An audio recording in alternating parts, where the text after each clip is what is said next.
Marahil hindi na dapat maglaro si Sonny Jaworski na dapat na lamang niyang pagtuunan ng pansin ang pagko-coach sa Gordon's Gin Boards. Ngunit tanging si Big J lamang ang makakapagpasya kung kailan siya hihinto sa paglalaro. At sa ngayon, madalas na kontento na siyang magbigay ng ilang minutong kaligayahan sa kanyang mga fans tuwing third quarter. Pero laban sa San Miguel Beer noong Biyernes, mukhang ginanahan si Jawo. Pagpasok na sa third quarter, hindi na siya lumabas. Sa kanyang pinakamahabang oras sa sahig ngayong taon, pinatnubayan ng living legend ang atake ng Gordon's Gin sa pamamagitan ng 4 na assist. Sonny Jaworski bibigay kay Marlo, and Sonny Jaworski second assist.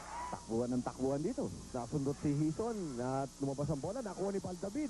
Itinira ni Valdavid at binigyan niya muli ng 4 na puntos na lamang. May assist na naman si Jaworski.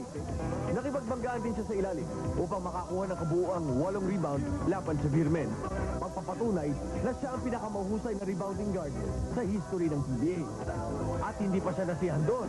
Nakatatlong 3-point shot pa si Jaworski na labis na ikinamangha ng isang import na dati niyang katunggali, ang bumibisitang si Glenn McDonald. Lahat ito ay nag-contribute sa isang digit na panalo para sa Gin Boards at isang PBA Sisters appearance para kay Robert Jaworski Sr.